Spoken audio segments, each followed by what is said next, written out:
जय श्री कृष्णा। स्वागत है आपका सारथी त्रिशला के साथ। हनुमंत गोसाई हनुमान जी की कृपा से जीवन के हर कष्ट दूर हो जाते हैं। शायद इसीलिए उन्हें कष्ट भंजन कहा जाता है। दुख निवारण करते हैं, इसीलिए उन्हें दुख को हरने वाला देवता कहा जाता है। कलयुग के अंदर एकमात्र हनुमान जी ही ऐसे हैं जिन्हें प्रत्यक्ष रूप में होने का प्रमाण प्राप्त होता है।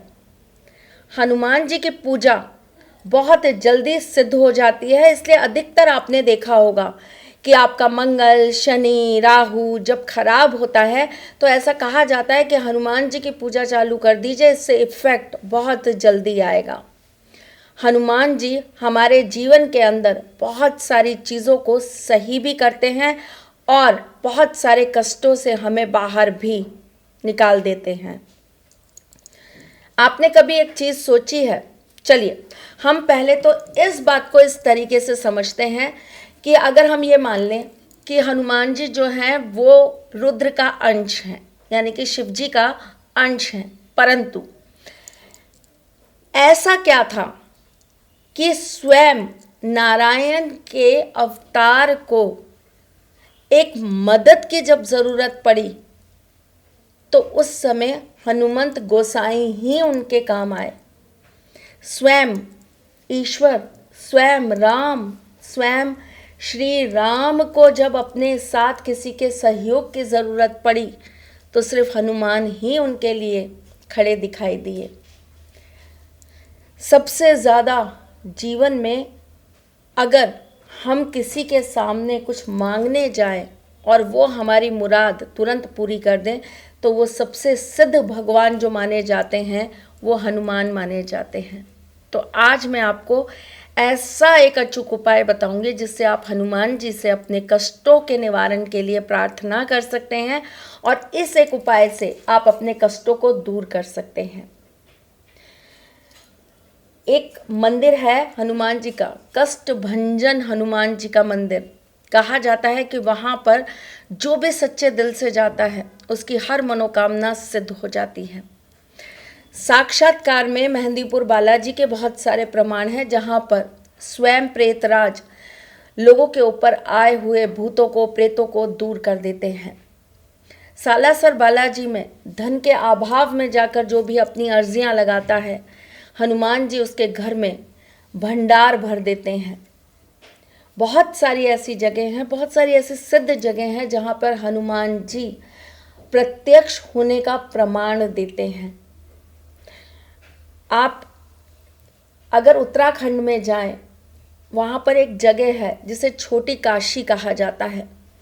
छोटी काशी में जब आप जाएंगे तो आपको पता चलेगा कि वहाँ पर करीबन 90 या 95 किलोमीटर ऊपर चढ़ाई के बाद एक मंदिर है, बहुत छोटा सा सिद्ध मंदिर है, जहाँ पर हनुमान जी हर शनिवार को कुछ ऐसा चमत्कार दिखाते हैं कि लोगों को ये प्रमाण हो जाता है कि यहाँ पर स्वयं ईश्वर आते हैं। एक नहीं, हज़ारों ऐसी मैं आपको कहानियाँ बता सकती हूँ, हज़ारों ऐसी चीज़ें मैं आपके सामने लाकर रख सकती हूँ। बहुत सारे लोगों को मैंने हनुमान जी की सिद्धि करते देखा है, हनुमान मंत्र को सिद्ध करते देखा है। बहुत सारे लोगों को मैंने हनुमान जी के होने का आभास होते हुए देखा है। आप अगर यकीन करें इस बात पर, माने या न माने, कलयुग में प्रत्यक्ष में हनुमंत गोसाई खड़े हैं। आवाज़ लगाने का तरीका सही होगा, पुकारने का तरीका सही होगा, उनकी पूजा करने का तरीका सही होगा तो आपकी सारी की सारी मनोकामनाएं सिद्ध ज़रूर होंगी। वैसे तो हनुमान जी को कुछ बहुत ही विशेष चीज़ें हैं जो पसंद हैं, और वो भी कुछ ही हैं, बहुत सारी नहीं हैं, कुछ ही हैं। जैसे कि सिंदूर उन्हें बहुत पसंद है, जैसे कि लड्डू उन्हें बहुत पसंद है। परंतु एक और चीज़ जो मैं आज आपको बताने जा रही हूँ, आप ये कार्य ज़रूर करिएगा, प्रभु आपसे प्रसन्न हो ही जाएंगे। तो चलिए, मैं आपकी एस्ट्रोलॉजर हूँ, वास्तुशास्त्री हूँ, चेहरा भी पढ़ती हूँ, आवाज़ भी पढ़ती हूँ और हाथों की लकीरें भी पढ़ लेती हूँ। लेकिन उससे पहले चूँकि आपकी सारथी हूँ, इसलिए आज आपको हनुमान जी का एक सिद्ध प्रयोग बताने आई हूँ।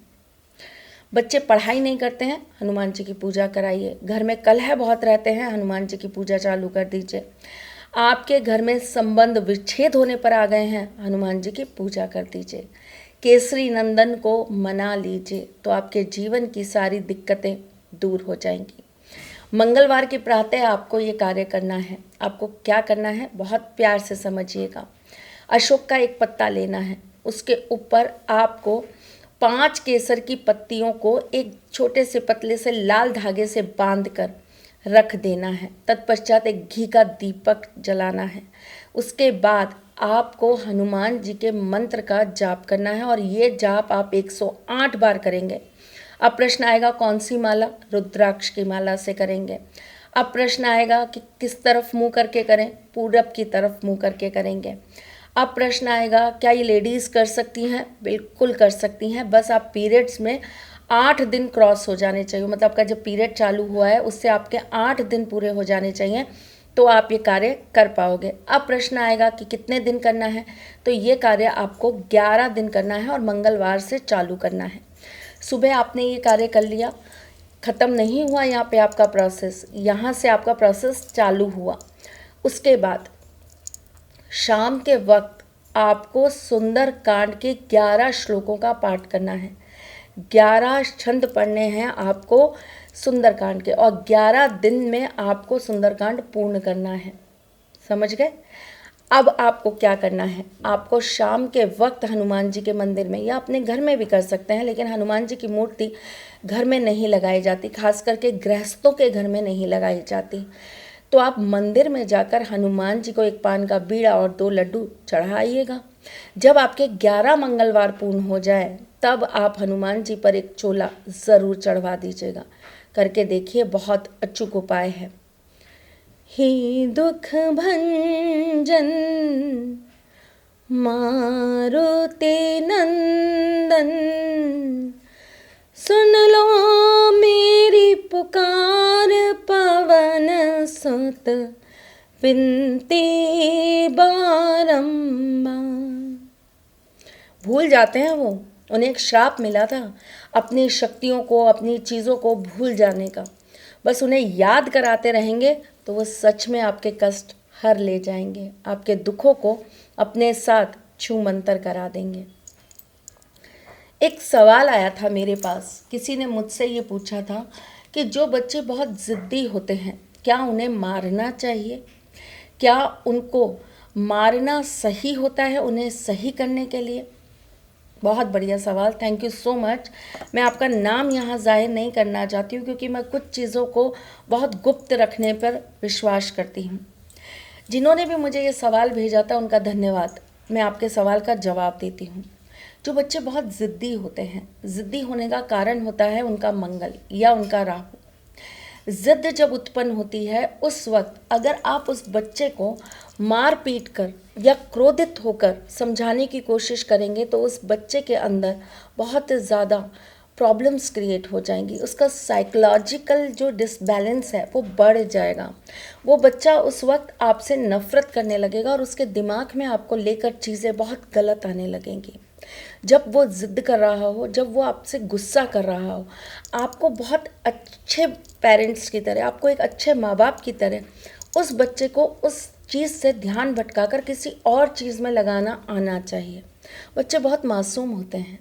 और एक चीज़ बताती हूँ, एक सवाल और मुझसे किसी ने पूछा था कि माँ आप छोटे बच्चों की कुंडली क्यों नहीं देखती हैं। ये क्वेश्चन और ये क्वेश्चन आपस में को रिलेटेड है। मैं छोटे बच्चों की कुंडली इसलिए नहीं देखती हूँ क्योंकि बच्चों की कुंडली के अंदर ग्रह बहुत मासूम होते हैं, बहुत छिन्न होते हैं, बहुत ही ज़्यादा कोमल होते हैं। जैसे जैसे उम्र बढ़ती जाती है ग्रहों को बल मिलता जाता है, तभी वो अपना प्रभाव पूर्ण तरह से दिखाने पर आते हैं। जब बच्चों को हम इस तरीके से ट्रीट करते हैं कि वो गुस्सा कर रहे हैं हमने भी गुस्सा कर दिया, वो ज़िद कर रहे हैं हमने भी ज़िद कर दी, उन्होंने कुछ नेगेटिव किया हमने भी नेगेटिव कर दिया, तो बच्चों के ग्रह कहीं ना कहीं प्रभावित हो जाते हैं और वो बच्चे सीधे होने की बजाय टेढ़े हो जाते हैं। बच्चे जब जिद करें उन्हें थोड़ी देर के लिए छोड़ दीजिए, प्यार से मनाइए, प्यार करिए। प्यार की भाषा से बड़ी कोई भाषा बच्चों को समझ नहीं आती है। बच्चों पे हाथ उठाना, उन्हें मारना, ये एक पाप है, मत करिए। अक्सर लोग कहते तो हैं कि बच्चों में ईश्वर वास करते हैं, पर आपका हाथ जब अपने बच्चों पर उठता है तो आपके दिल में ये बात कभी नहीं आती। आपको कभी ये ख्याल नहीं आता कि मैं अपने बच्चे को नहीं, उसके अंदर बसे हुए ईश्वर को थप्पड़ मार रहा हूँ या मार रही हूँ। मत करिए। अपने जीवन की कठिनाइयों को, अपनी फ्रस्ट्रेशंस को अपने बच्चों को मार कर ख़त्म मत करिए। वो बच्चे हैं, उनका हक है, जन्म सिद्ध अधिकार है जिद करना, गुस्सा करना, चीज़ें मांगना, लड़ाई करना, उनका अधिकार है भाई। उनके अधिकार को उनसे मत छीनिए। कोई आपसे अधिकार आपका छीनता है तो आपको कैसा लगता है ना। जब आपसे सड़क पर कोई जना चलता हुआ किसी बात का जुर्माना वसूल करता है तो आपको कैसा लगता है ना। बस वैसा ही उन बच्चों को भी लगता है। बच्चों को बच्चा बन के ट्रीट करिए, बच्चे को बूढ़ा बनकर ट्रीट करना बंद कर दीजिए। चलिए, आशा करती हूँ मेरी इस बात से आपके जीवन में बहुत परिवर्तन आएगा। आए तो बताइएगा ज़रूर और कमेंट में लिखिएगा ज़रूर। मैं फिर आऊँगी आपके साथ कुछ नया, कुछ अलग, कुछ अद्भुत लेकर। तब तक के लिए मुस्कुराते रहिएगा, रिश्तों में मजबूती बना के रखिएगा, अपने साथी के साथ यूँ जुड़े रहिएगा, प्यार देते रहिएगा, प्यार लेते रहिएगा, ख्याल रखिएगा अपना और उनका जिनसे आप प्यार करते हैं। हम जल्द आपसे मिलने आएंगे, तब तक के लिए जय श्री कृष्ण। सारथी मां त्रिशला ज्योतिष के क्षेत्र में विश्व विख्यात नाम है। ज्योतिष शास्त्र में पीएचडी मां त्रिशला पिछले 22 वर्षों से ज्योतिष की सभी परंपरागत विधाओं के साथ साथ अनेक दुर्लभ गुण विधाओं जैसे परछाई एवं लफ्ज के अध्ययन से अपनी सटीक भविष्यवाणी और पूर्वानुमान के लिए विख्यात हैं। अपने उपायों द्वारा लाखों लोगों का जीवन संवार चुकी मां त्रिशला लगातार 2016 से ज्योतिष विभूषण अवार्ड प्राप्त कर रही हैं। साल 2018 में उन्हें उत्तराखंड के मुख्यमंत्री त्रिवेंद्र सिंह रावत ने ज्योतिष विभूषण अवार्ड से सम्मानित किया था और साल 2016 में उन्हें राजस्थान में बेस्ट एस्ट्रोलॉजर के अवार्ड से नवाजा जा चुका है।